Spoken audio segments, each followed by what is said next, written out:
بەرنامەی سەربازی ونی ئەم جارە چیرۆکی ژمارەیەک خۆبەخش دەگێڕێتەوە کە لە نەخۆشخانەی منداڵان لە شاری سلێمانی خزمەتێکی گەورە پێشکەش دەکەن. چیرۆکی ئەو گەنجە خۆبەخشانە دەبێتە باسی ئەم جارەی سەربازی ون کە ئەو خۆبەخشانە بێ بەرامبەر وەک ئەرکێکی مرۆڤایەتی هەڵدەستن بە لامێزگرتنی هەموو ئەو کەسانەی کە بەدەست نەخۆشی دەناڵێن و ڕوودەکەنە نەخۆشخانەکان. هاوکات بە خۆڕایی لەلایەن ئەو گەنجانە پشکنینیان بۆ ئەنجام دەدرێت و چارەسەر وەردەگرن. ئەرچی کۆلێژی پەرستاریم لە زانکۆی ڕاپەڕین ساڵی 2015 بۆ 2016 دواتر لە مانگی 2007ەوە لە نەخۆشخانەی دکتۆر جەمال ئەحمەد ڕەشیدی مناڵانی فێرکاری خۆبەخشم لە دوو شوێنی ئەم نەخۆشخانەیە ئیژەکەم. بەشێکیان لە بەشی نەخۆشە درێژخایەنەکان بەشی شەکرە وەکو پەروەردەکاری مناڵانی توشبوو بە نەخۆشی شەکرە ئیژەکەم و لە بەشی چاودێری ورد عینایە مڕەکەزە لەوێش بە هەمان شێوە ئیشەکەم وەکو پەرستاری زانکۆ وەکو عیلاجکردن وەکو مڕەقەبەکردنی نەخۆشەکان.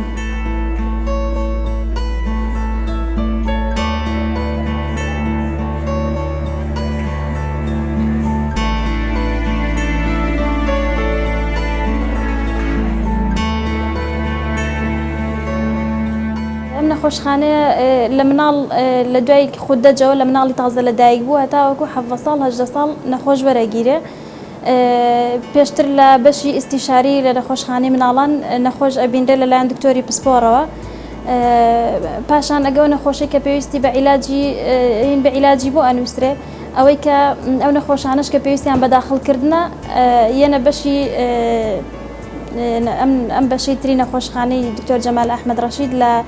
وەحدەکانە لە قاوشەکانە و بەپێی ضرورەتی نەخۆشەکە سەرەتا لە تەواری لە بەشی تەواری داخڵە بن. دواترە و نەخۆشانەی کە بزانن وەزعیان زۆر ناڕەحەتە زۆر هیلاکن پێویستیان بە چاودێریەکی تری زیاترە یەنە بەشی چاودێری ورد. لەو کارە خۆبەخشیەش هیچ دەستکەوتێک بەدەست ناهێنن تەنها ڕۆجوانەکەی مرۆڤایەتی نەبێت کە بەهاناوە چوون و لە باوەشگرتنی نەخۆشەکانە. دڵسۆزی و خۆبەخشی ئەو گەنجانە بووەتە جێگەی دڵخۆشی بەڕێوەبرایەتی کارژێڕی نەخۆشخانەکە و سەردانیکەرانیشی. ڕۆژانە بەهۆی ئەو کارە خۆبەخشیە برینی سەدان منداڵ تیمار دەکەن. ئێمە وەکو کۆمەڵی خۆبەخش لە زۆرێک لە بەشەکانی ئەم نەخۆشخانەیە دەوامەکەین لەو بەشانە لە بەشی عینایە مڕەکەزە لە بەشی تەواری لە قاوشەکان و لە بەشی مختبەر و لە سەیدەلیا لەم بەشانەیە ئەم خۆبەخشانە بە شێوەیەکی زۆر دڵسۆزانە زۆر بوێرانە یەن خزمەتەکەن بە نەخۆشەکان یعنی بە مەسروفاتی خۆیان بەبێ ئەوەی بوونی هیچ هاوکاریەکی مادی یان لێرە خزمەتەکەن بە شێوەیەکی خۆبەخشانە و بە شێوەیەکی دڵسۆزانە.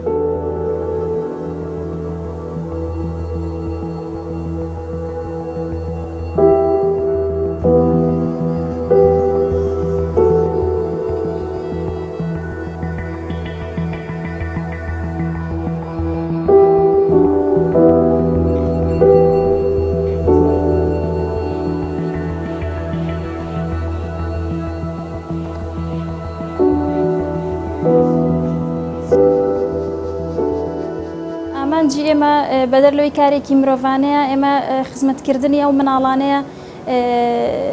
هاوکاریکردنی نەخۆشخانەکەی و پڕکردنەوەی ئەو فەراغانەیە کە لە زۆرێک لە بەشەکانە هەیە بۆ چاودێریکردنیەکی باشتری مناڵەکان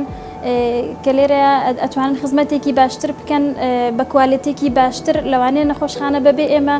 بەڕێوە بچێ بەڵام کوالیتەکەی بە شێوەیەکی بەرچاودا ئابەزێ ئەگەر ئەم خۆبەخشانە لەم ئیش و ئەرکەی خۆیان بەو شێوەیە جێبەجێ نەکەن. چەندین حاڵەتی تەندروستی و زام و ئێش و ئازاری ئەو جگەرگۆشانە لە ژێردەستی ئەو گەنجانە چارەسەر دەکرێت. ئەو گەنجانە کە ژمارەیان سەروی 80 خۆبەخش دەبێت و هەریەک لە بواری تەندروستی لە بەشێکی زانست و زانیاری فێربۆ و شارەزایی پەیدا کردووە.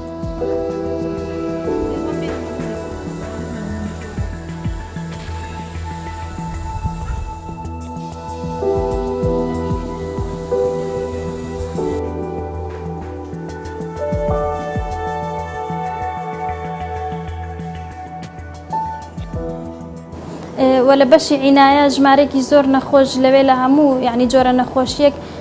لەوێ داخڵ ئەکرێن بە تایبەت ئەو نەخۆشانەی کە زۆر هیلاکن هەناسەیان تونگە یاخود نەخۆشی دڵیان هەیە یاخود ئەو مناڵانەی کە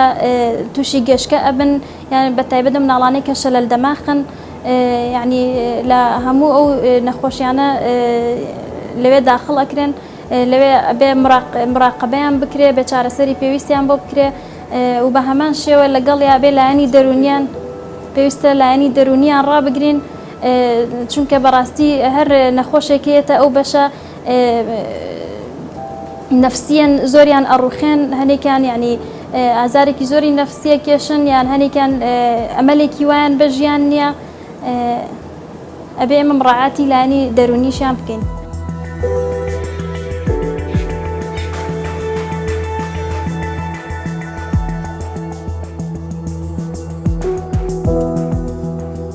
و لە بەشی نەخۆشیە درێژخایەنەکانیش من کە لەوێ خۆبەخشم بە هەمان شێوە خۆبەخشێکی ترمان هەیە لە بەشی سڵیدەلیا لەوێ بەردەوام ڕۆژانە نەخۆشە بینین ڕێنماییانێنێ بە شێوەیەکی بەردەوام لەگەڵ ئەوانین ئەگەر مشکلەیەکیان هەبێت لە ڕێگەی تەلەفۆنەوە ئاگادارمانەکەنەوە یاخود لە ڕێگەی فەیسبووکی تایبەت بە خۆیان هەیە مناڵانی توشبووە نەخۆشی شەکرە لەوێ و هەر کێشەیەکیان هەبێ ینی بە ئێمەی ڕاگەێنن ئێمە هەوڵەین بە زووترین کات مشکلانیان بۆ چارەسەر بکەین یاخود ئەگەر پێویست بکات دکتۆر بیبینێتەوە پێیان ئەڵێنەوە کە بێن بۆی دکتۆر بیان بینیت.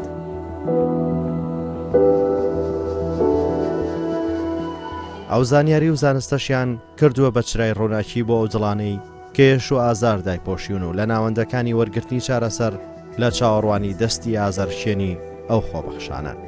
ئەو کچ و کرە خۆبەخشانە بوونەتە هۆکارێکی گرنگ بۆ پڕکردنەوەی هەموو ئەو بۆشای و کەم و کوڕیانی بواری تەندروستی لە ڕووی کارمەندی پێویست لە هەموو بەشە گرنگەکان.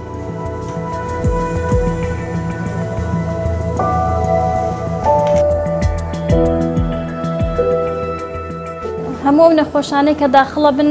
چ لە بەش قاوشایە چ لە عینایە بەردەوام لەژێر 24 ساعات لەژێر چاودێریان هەتا لە بەسیترین شتەوە کە دەست پێکا بە دانانی کانۆلا لێرە زەحمەتیەکی زۆر هەیە ئەبێ دەمارەکەی بدۆزرێتەوە بێ مڕاعاتی دڵی دایکەکە بکرێ هەنێجار ینی هەنێدایکێ ڕازی نیە لە جارێک دوو جار زیاتر محاولەی بۆ بکرێ مناڵ هەیە دەماری وردە ینی دەماری نادۆزرێتەوە هەیە فەحسی خوێنی زۆر پێویستە بێ پێویستەکرا فەحسی خوێنی زیاتر بۆ بکرێ و پاشان بەدەرلەوە عیلاجکردنیان و مراقبەکردنی باری زیندەگیان زیندە چالاکیەکانیان وەکو هەناسەدان و لێدانی دڵ و ڕێژەی ئۆکسجین و زەختیان.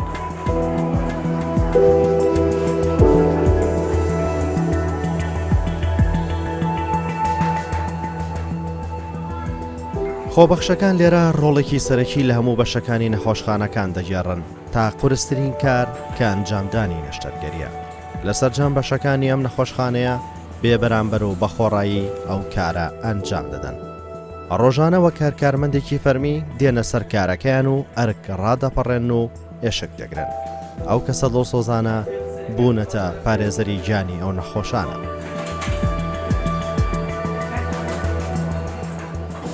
لە ئێستا نزیکەی 32 خۆبەخشیش لە بەشی مختبەر ئیژەکەن ئەوانیش بە هەمان شێوە بە شێوەیەکی دڵسۆزانە ئیشەکانیان بەڕێوە ئەکەن و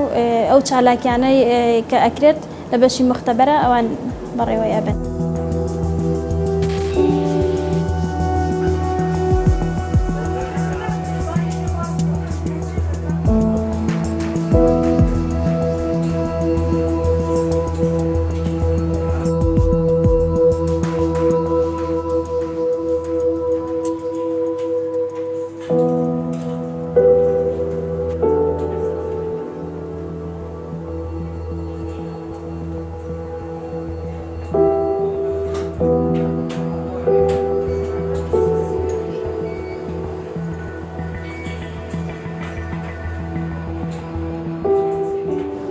لێرەی مەوکو خۆبەخشان بەڕاستی ماندووین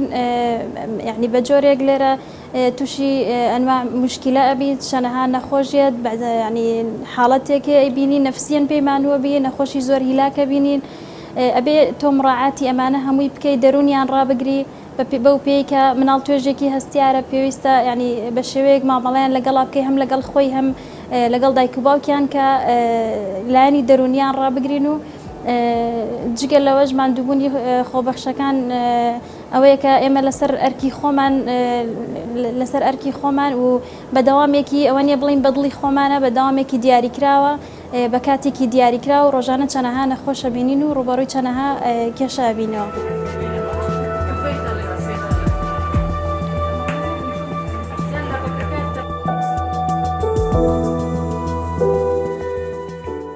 بەعامی خۆبەخشەکان ینی زۆر بە شێوەیەکی دڵسۆزانە ئیش ئەەکەن هەنێک جار بگرێت لە ینی ئەتوانم بڵم لە ئەو کارمەندانی کە هەیەە بڵین بەتەمەنن هەیە توانایەکی وایان نەماوەیە هەیە مشکلێکی عیلی هەیە ئەتوانم بڵم لەوان زۆر جار لەوان دڵسۆزانەتر ئیشەکەن ینی ئەگەر وەکو ئەوان نەبن لەوان ئەتوان بڵم دڵسۆزانەتر بە شێوەیەکی زۆر کوپێک ئیشی خۆیان جێبەجێەکەن.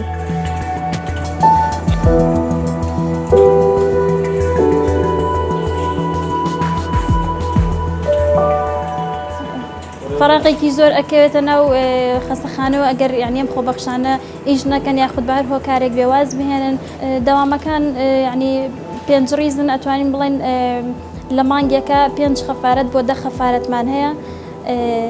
لە 12.5 بۆ 1.5 نیوەڕۆ هەتاوەکو 8.5 بەیانی.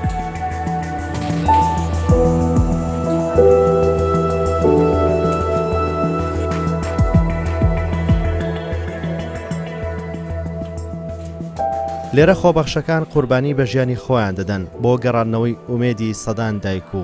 هیوای سەدان منداڵی توشبووی بە نەخۆشیە جیاجیاکان و بەهاناوچوونی حاڵەتەکانی فریاکەوتن. خۆبەخشەکان لە دەیان کچ و کوڕی شاری سلێمانی پێکدێن کە تەنها یەک ئامانج کۆیان دەکاتەوە ئەویش کاری خۆبەخشیە.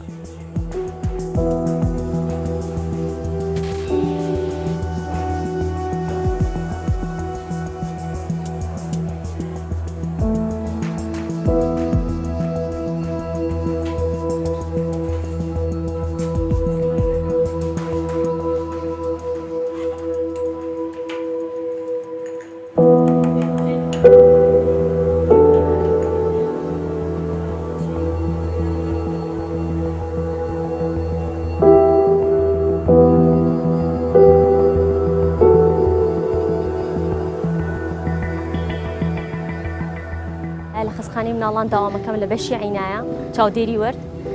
ئامانجم لێرە تەنها ڕاستە خۆبەخشم لێرەیە بەس ئامانجەکەم لێرەیە زیاتر بۆ فێربوونی خۆمە و مرتاحە بم کاتێکە نەخۆشێک چارەسەرەکەین یان بۆ نمونە کەمێک ڕنێوی ژیانی ئێین کە یارمەتی ئێین لە بەردەوام بێت لە ژیانە پێمان خۆشە بێ و لەگەڵەوەشە کۆمەڵک زانیاری بۆ خۆمان وەرەگرین و کەمێک تێکەڵبوون لەگەڵ کارمەندەکانە باشترە بۆمان و باشترە بۆ دوا ڕۆژمان تەبعاً. من خوێندکاری بەشی کیمیام دەرچووی بەشی کیمیا ماوەی 7 مانگە لە خەستەخانەی مناڵان فێرکاری کاری خۆبەخشیەکەین لە تاقیگا. ئێمە مەسئولیاتێکی زۆرمان لەسەرا بەڵام بۆ خزمەتی مناڵان لێرەین و بە ئەرکەکانی خۆمان هەڵەستین. ڕۆژانە لێرە لە تاقیگەکانە پشکنین بۆ مناڵانەکەین پشکنینی خوێن بۆ مناڵانەکەین کارەکە زەحمەتە بەڵام ئێمە بۆ خزمەتکردنی مناڵان لێرەین. زانستی کیمیام تەواو کردووە خۆبەخشم لە خەستەخانەی مناڵان بەشی تاقیگا کۆمەڵ ئامانجمان هەیە لەوەی کە بووینەتە خۆبەخش یەکێک لەوانە ئەوەیە کارێکی ئینسانیە دووەم ئەوەیە ئەزمونێکە بۆ خۆمان بۆ ئیشەکەی خۆمان سێم ئەوەی ئێمە 16 ساڵ 7 ساڵ ئەخوێنین یعنی ئەمانەوەی لە داهاتووە لە بوارەکەی خۆمانە ئیشکەین و هەلی دامەزاندنمان هەبێ. ئیشی من وەکو پەرستارم لە بەشی عینایەم ماوەی 2 ساڵە بێت لێرە خۆبەخشم ئامانجم خزمەتکردنی ئەو مناڵانەیە کێنە ناو نەخۆشخانەکەمان. من وەکو خۆبەخشە لە نەخۆشخانەی مناڵانی فێرکاری بۆ ماوەی ساڵێکە خۆبەخشم لەم نەخۆشخانەیە ئامانجمان خزمەتکردنی ئەو مناڵانەیە کە نەخۆشن نیان بۆ لامان و خزمەتکردنی خەڵکی شارەکەمان.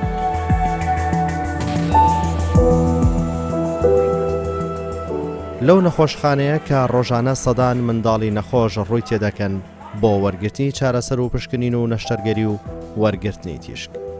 ئەو هەموو پشکنین و چارەسەری و نەشتەرگەریە بە تەنها بە کارمەندانی فەرمی نەخۆشخانەکە ناکرێت لە بەرکەمی کارمەند و پزیشک و زۆری ژمارەی نەخۆش و فراوانی سنوورەکە. بۆیە ئەو خۆبەخشانە هەموو ئەو کەم و کوڕی و بۆشایانەیان پڕ کردوێتەوە.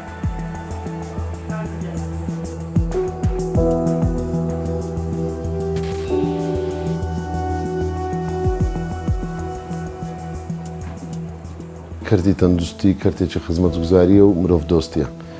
بۆیە زۆر جار خەڵکێک لە دەرەوەی ئەو دام و دەستگا حکومیانە ئەم خزمەتگوزاریە پێشکەش دەکات و هاوکار و پاڵپشتی دام دەستگا فەرمیەکان دەبێت لەو ماوەی ساڵانی ڕابردوو ژمارەیەکی زۆر لە کارمەندانی تەندروستی تاقیگا تەنانەت پزیشکان کۆمەڵێک فەرمانبەری خزمەتگوزاری و کارجێڕیشەیەکە ڕۆڵی خۆیان بینی لە قەیرانی دارایی و تا ئێستاش ژمارەیەکی زۆریان بەردەوامن خۆبەخشانە بە شێوازێکی فەرمی بە نووسراوی فەرمی لە وەزارەتەوە دەرچووە لە دام دەستگاکان کار دەکەن و لە زۆر شوێن هەیە خۆبەخشەکە ڕۆڵی سەرەکی دەبینێت تەنانەت هەندێکیان تەنها ئەو خۆبەخشە میلاکە لەو شوێنێکە بۆ نمونە لە تاقیگەیە یان لە شوێنێک لە بنکە تەندروستیەکانە ناو نەخۆشخانەکان بۆیە ڕۆلی گەورەی هەبوو و ئەمە دوولایانی تێدا هێلایەنێکی بۆ خۆی گرنگجێکی باشی هەیە چونکە ئەو کەسێک کە ممارەسەیان ممارەسەی کارەکانی خۆی دەکات وەکو پسپۆرێکی تاوەکو ئەو شارەزاییە و کارکردن و یان ئەو زانستەی وەری گرتووە بۆ ماوەی چەند ساڵێک کە تەعین نابێت لە بیری نەکات و ممارەسە بکات دووەم دەرفەتێکش دەبێت بۆی دێتە ناو کەرتی خزمەتگوزاری تەندروستی تەنانەت لە کەرتی تایبەت دەتوانێت کارێک بکات چونکە لە هەندێک ڕێنمایی لە هەندێک لە سندیکاکان دەبێت ماوەی کارکردنی لە دام دەستگا حکومیەکان هەبێت اینجا مۆڵەتی کارکردنی پێدەدەن کاوەش دەرفەتێک دەبێت و ئێمە وەکو وەزارەتی تەندروستی دەستخۆشیان لێ دەکەین زۆر سوپاسیان دەکەین و کاری باشیان کردووە.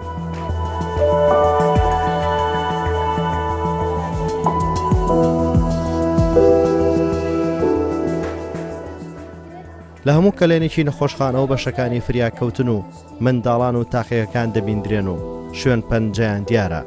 گەیاندنی ئەو ئەرکە پیرۆز و گرنگەی کە دەبێتە هۆی چارەسەری نەخۆش و ڕزگارکردنی نەخۆش لەو ئازار و دەردەی کە بەدەستیەوە دەناڵێنێت.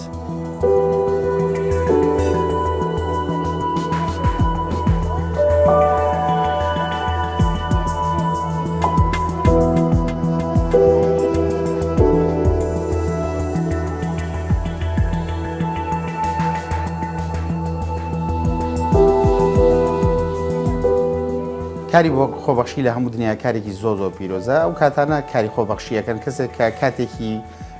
بەتاڵی هەیە بۆی کە ئەم کاتێ بە بەتاڵی نەڕات بۆی خزمەتێکی باشتر بکات بۆی توانەکانی خۆی لەو کارەیە بۆ خزمەتکردنی خەڵک پێشکەشکات تاوان کارێکی زۆ پیرۆزە ئێمە هیوادارین ئەمان بەردەوام بن لەم کارە پیرۆزەیە خۆشبەختانە ئەم خۆبەخشانە هاتوون جێگەی کارمەندەکان بۆ ئێمەگرنەوە هەموو ئەو کارانەی کە پێویستە بۆ خزمەتیکردنی مناڵی ئێمە مناڵی ئێرە کاتێک کە نەخۆش دەکەوێت لێرە ئەمانەیەکەن چ لە ڕووی تاقیگەوە بێت چ لە ڕێگەی ئێشیگریەوە بێت کاتێک بەشێکی زۆریان ئێشیگریەکەن کانونادانان بێت یاخود دەرمان پێدان بێت واتە بن بە شوێنێکی یاخولانەیەکی زۆر جوان بۆ خزمەتکردنی ئەم منداڵانە.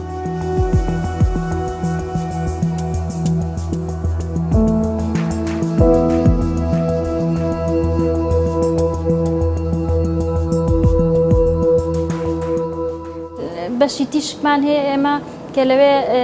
بە هەمان شێوە بەشی تیشک بەشی مختبەر ئەمانە گەر مناڵێک ڤایرۆسێکی هەبێ بەکتریایەکی هەبێ احتیمالی گواستنەوەی هەیە یان لە بەشی تیشک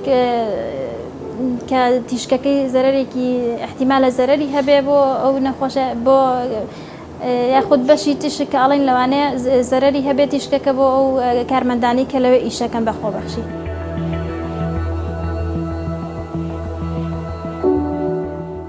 ئەو گەنجانە سەرڕای خراپی گوزەرانیان و دووری ڕێگای هاتوچۆیان بەڵام بەردەوامن لە بەجێگەیاندنی و خزمەتەی کە بۆی تێدەکۆشن سەرڕای قورسی و زەحمەتی دۆخی گوزەران و ژیانیان بەتایبەت بەشێکیان خاوەن منداڵ و خێزانن هەموو ئەو زەحمەتی و ماندوێتی کە دەیچێژن و دەیبێنن لەسەر ئەرک و گیرفانی خۆیان ئەنجامی دەدەن. ئەتوانم بڵێن لێرە ڕۆژانە چەندەها مناڵ لە مردن ڕزگارەکرێن یاخودەوە تا حاڵەتێکی زۆر قورسیان هەیە لێرە بەرەو باشتر ئەچن و وردە وردە ئەمێننەوە تا چارەسەری تەواویان بۆ ئەکرێت و بە سەلامەتی ئەگەڕێنەوە ماڵەوە.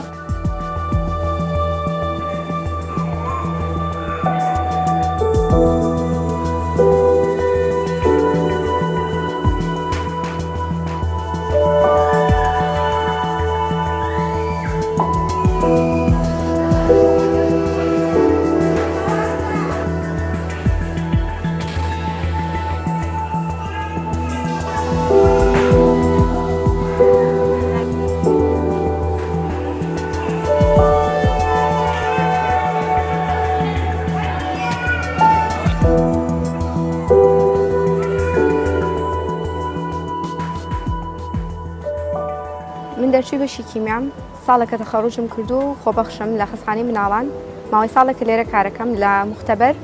لە نەخۆشخانەی مناڵانی فێرکاری لێرە پشکنینی خوێنەکەین بۆ مناڵەکان ئەو مناڵانەی کە لە شاری سلێمانی و دەوروبەریەوە سەردانی خستخانەی مناڵانەکەن لێرە ئێمە پشکنینی خوێنیان بۆکەین بۆ ئەو نەخۆشیانەی کە هەیەنە و کارەکەی ئێمە مەترسیمان لەسەرە ئەگەری هەیە هەر کاتێکا تووشی نەخۆشی ببین بە بۆنی ئەو خوێن و ئیشانەی کە ئەیکەین بەڵام ئێمە هەر بەردەوامی لە کارەکەمان بە خۆبەخشی لێرە کارەکەین. من ناوم زریان نەجمەدینە خۆبەخشم لە خستخانەی دکتۆر جەمال مناڵان لە بەشی تاقیگە ئامانجم لەم کاری خۆبەخشیە هەم خزمەتکردن بۆ مناڵانی کە دێنە خستخانەکەمان و ئامانجمە کە زیاتر فێر بم لە کارەکەی خۆم و ئەزمونێکی زیاتر وەرگرم بۆ ئەوەی زیاتر خزمەت زیاتر بە مناڵانی شارەکەمان بکەم. تا ئێستا زۆر بە باشی هاتون زۆر ڕێکپێکن زۆر لیان ڕازین زۆر ئیشەکەن خەفارە دەگرن وەکو ئێمەشان بەشان ئێمە ئاڕۆن ئیشان هەیە مەزبوطن داوامیان مەزبوطە الحەمدولله. من سوپاسی هەموو ئەواناکەم کە خۆبەخشن بە خۆبەخشی بێ مقابل بێ بەرامبەر ئیشەکەن. زۆر جار مەترسی لەسەر تەندروستیان دروست دەبێت بە تایبەت لە بەشی تیشک و نەشتەرگەری و لەبەر هەستیاری و مەترسی کارەکەیان ئەو مەترسیانەش هیچ لە ئامانجی و خۆبەخشانە ناگۆڕێت و لای ئەوان گرنگ ئەوەیە خزمەت بکەن وەک ئەرکێکی مرۆڤانە.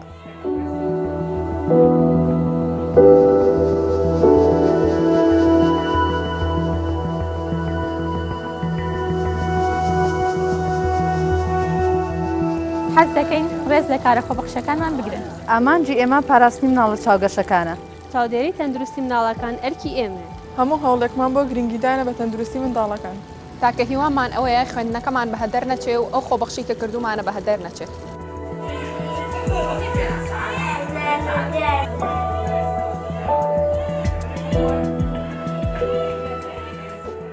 هەموو ئەو کارانەش بۆ ئەوەیە بتوانن تۆزێک لە برین و ئازاری ئەو نەخۆشانە کەم بکەنەوە کە ئازار جەستەیانی داپۆشیوە.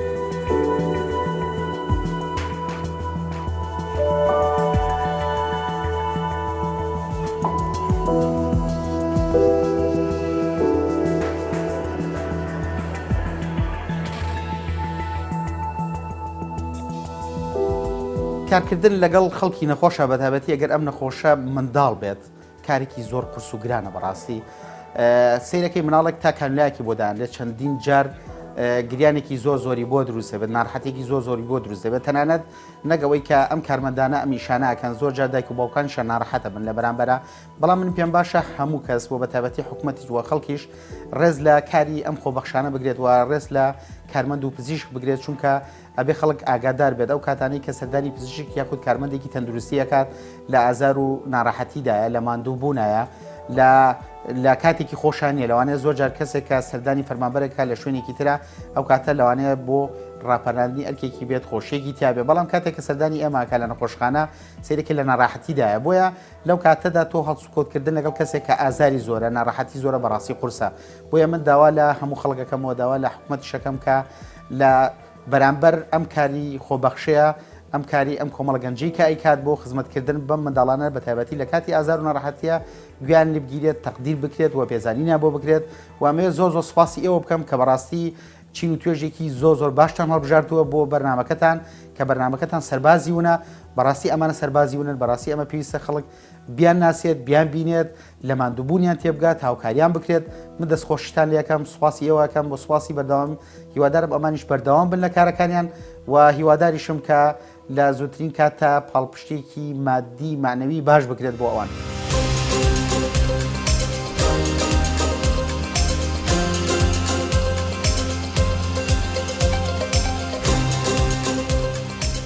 ئەمە دیاری بەرنامەی سەربازی وونە لە کەناڵی کوردستان 24 بۆ سەرجەم خۆبەخشانی نەخۆشخانەکەمان نەخۆشخانەی دکتۆر جەمال ئەحمەد ڕەشیدی منداڵانی فێرکاری